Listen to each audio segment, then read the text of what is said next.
Azerbaijan, Pakistan और तुर्की की हालत टाइट करने के लिए भारत और आर्मेनिया ने मिलकर एक बड़ी रणनीति तैयार कर ली है। इस रणनीति के तहत भारत आर्मेनिया को एक से बढ़कर एक अपने मेड इन इंडिया जबरदस्त हथियार दे रहा है। पिनाका रॉकेट्स के बाद भारत ने अब तय किया है कि वो एक और आत्मघाती तोप को देकर आर्मेनिया का बेड़ा मजबूत करेगा। इसके लिए दोनों देशों के बीच डील लगभग अंतिम दौर में है और बहुत जल्द अब पिनाका के बाद भारत की दमदार तोप आर्मेनिया पहुंचेगी, जो अजरबैजान पर कहर बरपाएगी और पाकिस्तान और तुर्की पर मुसीबत लाएगी। खबरों के मुताबिक पिनाका रॉकेट सिस्टम के बाद अब भारत आर्मेनिया को मार्ग 155 mm स्वचालित तोप की सप्लाई करने जा रहा है। इस तोप को देने की खबर भारत की रक्षा कंपनी भारत फोर्ज कल्याणी ग्रुप ने पुष्टि कर दी है।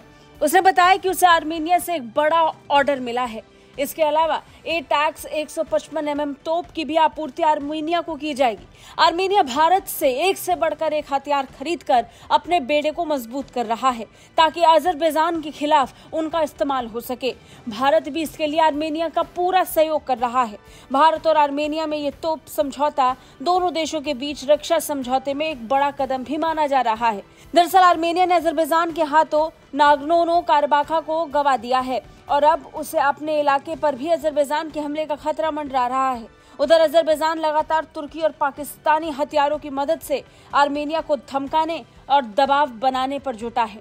बताया जा रहा है कि ताजा डील आर्मेनिया के रक्षा मंत्री सुरेन पापिकियान के गुजरात में आयोजित डिफेंस एक्सपो की यात्रा के बाद हुई। भारत ने इस दौरान आर्मेनिया को अपने स्वदेशी तोप के बारे में बताया था।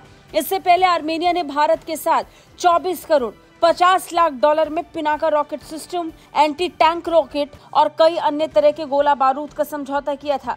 साल 2020 में भी आर्मेनिया ने भारत के साथ स्वाति मोबाइल रडार खरीदने का समझौता किया था। ये समझौता 4 करोड़ डॉलर का हुआ। भारत बहुत तेजी से हथियारों का निर्यात करने वाला देश बन रहा है। उसकी बढ़ती सैन्य ताकत और तकनीक इसे दर्शा रही है। यही नहीं, भारत अब आर्मेनिया की सेना के साथ संयुक्त ट्रेनिंग और अभ्यास भी कर रहा है। अगर बात मार्ग 155 mm की खासियत की करें तो ये तोप हथियार तकनीक के मामले में बेहद आगे है। इसे किसी भी इलाके में आसानी से ले जाया जा सकता है। ये तोप आधुनिक युद्धक माहौल में काफी कारगर मानी जा रही है। इस तोप का वजन 18 टन है और इसे दिन में मात्र 1.5 घंटे और रात में मात्र 2 मिनट के अंदर तैनात किया जा सकता है। ये तोप लगातार हमले करने में माहिर मानी जाती है। भारत और आर्मेनिया के बीच ये दोस्ती ऐसे समय पर बढ़ रही है जब तुर्की और पाकिस्तान ने अजरबैजान को हथियारों से पाट दिया है। पाकिस्तान और तुर्की अजरबैजान को जमकर हथियार भेज रहे हैं तो इधर आर्मेनिया का हाथ भारत ने थाम लिया है। पिनाका के बाद अब इस तोप का आर्मेनिया के पास होना उसकी ताकत में जबरदस्त बढ़ोतरी की बात है और अब मार्ग 155 mm तोप से आर्मेनिया अपने दुश्मन पर जबरदस्त बढ़त बना लेगा। ब्यूरो रिपोर्ट, भारत तक।